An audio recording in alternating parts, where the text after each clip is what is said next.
வணக்கம். இன்னைக்கு நாம ஸ்ரீ பகவத்தோட தியானம் புத்தகத்தை பத்தி ஆழமா பார்க்க போறோம்.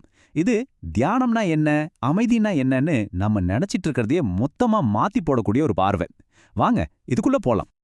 தியானம்னு சொன்னாலே நம்ம மனசுக்கு வர்றது என்ன? மனச அமைதிப்படுத்தணும், உள்ள ஓடிட்டே இருக்கிற எண்ணங்களை நிறுத்தணும், அப்படிதானே? நீங்க எப்போவாச்சும் அப்படி கண்ணை மூடி உக்காந்து உங்க மனசை அமைதிப்படுத்த முயற்சி செஞ்சிருக்கீங்களா? ஆனா பாருங்க, அப்படி முயற்சி செய்ய செய்ய மனசுக்குள்ள போராட்டம் இன்னும் அதிகமாகிற மாதிரி தான் தோணும், இல்லையா? சரி, இங்கதான் இந்த புத்தகம் ஒரு முக்கியமான விஷயத்த சொல்லுது. ஒருவேளை பிரச்சனை நம்மளோட எண்ணங்கள்ல இல்ல, நாம அமைதியை தேடுற வழியிலேயே ஒரு பெரிய தப்பு இருக்குன்னு சொல்றாங்க. நாம தப்பான ஒரு சண்டைய போட்டுட்டு இருக்கோம். சரி, முதல்ல நாம எல்லாருமே தேடுற அந்த உள் அமைதி, அந்த மௌனம், அத பத்தி கொஞ்சம் பாப்போம். ஏன் அது நமக்கு கிடைக்காம வெறும் விரக்தியில போய் முடியுது? நம்மள பல பேர் என்ன நினைக்கிறோம்?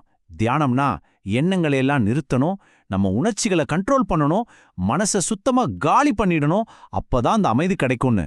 ஆனா யோசிச்சு பாருங்க, இது நம்ம மனசோட ஒரு போர்க்களத்துல சண்டை போடுற மாதிரி இல்லையா? இங்கதான் இந்த புத்தகம் ஒரு புரட்சிகரமான ரொம்ப முக்கியமான ஒரு விஷயத்த சொல்லுது. பிரச்சனை நாம எண்ணங்கள் இல்ல, அந்த எண்ணங்களை நாம ஒரு பிரச்சனையா பாக்குறோம் பாருங்க, அதுதான் உண்மையான பிரச்சனை. சரி, நம்ம மனசுக்குள்ளேயே நாம நடத்துற இந்த சண்டை ஏன் நம்மால ஜெயிக்கவே முடியாத ஒரு சண்டைன்னு இப்ப பார்க்கலாம். நம்ம எண்ணங்களை அடக்க முயற்சி பண்றது எவ்வளவு முட்டாள்தனமான விஷயம்னு சொல்ல இந்த புத்தகத்துல ஒரு சூப்பரான உதாரணம் இருக்கு. அது எப்படின்னா, கடல்ல வர்ற அலைகளை ஒரு இஸ்திரி பெட்டியை வச்சு சமப்படுத்த முயற்சி பண்ற மாதிரி தான். இது முடிகிற காரியமா? நம்மள சோர்வடைய வைக்கிறது தவிர வேற எதுவும் நடக்காது. அப்போ விஷயம் இதுதான். நாம நம்ம மனசுக்குள்ள இருக்கிற விஷயங்களை எதிர்க்கத்தான் நாம எதிலிருந்து தப்பிக்க நினைக்கிறோமோ அந்த டென்ஷன் அதிகமாகுது. பாருங்க, எண்ணங்களை அடக்க பார்த்தா அது இன்னும் வலுவா திரும்பி வரும். நம்ம உணர்ச்சிகளை இது சரி இது தப்புன்னு நாமளே ஜட்ஜ் பண்ணா அது கஷ்டத்தை தான் உருவாக்கும். இதுதான் நம்மள இந்த புத்தகத்தோட மையமான ஒரு யோசனைக்கு கூட்டிட்டு போகுது. அதாவது, எதிர்க்கிறத விட்டுட்டு ஏத்துக்க ஆரம்பிக்கிறது. இதுதாங்க இந்த முழு விஷயத்தோட முக்கியமான பாயிண்ட். நம்ம கஷ்டத்துக்கு காரணம் வெளியே கேட்கிற சத்தமோ இல்ல மனசுக்குள்ள ஓடுற எண்ணங்களோட இரைச்சலும் கிடையாது. அந்த இரைச்சலை நாம எதிர்க்கிறோம் பாருங்க, அந்த எதிர்ப்பு தான் அது ஒரு பெரிய துன்பமா மாத்துது. இந்த விஷயத்த இன்னும் தெளிவா புரிஞ்சுக்க 5வது அதிகாரத்துல வர்ற ஒரு சின்ன கதைய பார்க்கலாம். ஒரு அமைச்சர் இருந்தாரு.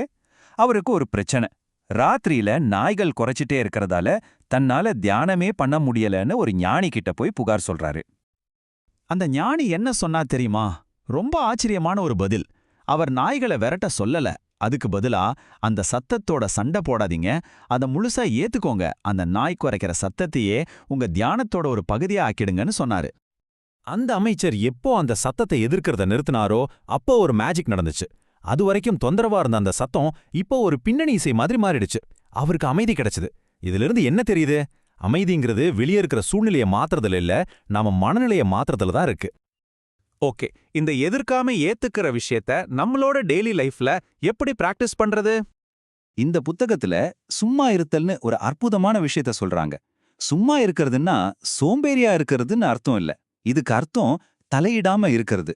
மனசுல வர்ற எண்ணங்களோ உணர்வுகளோ வெளியே கேட்கிற சத்தமோ எதுவா இருந்தாலும் சரி, அதோட சண்டை போடாம அது தடுக்காம அது பாட்டுக்கு வந்துட்டு போக நாம அனுமதிக்கிறது தான் சும்மா இருத்தல்.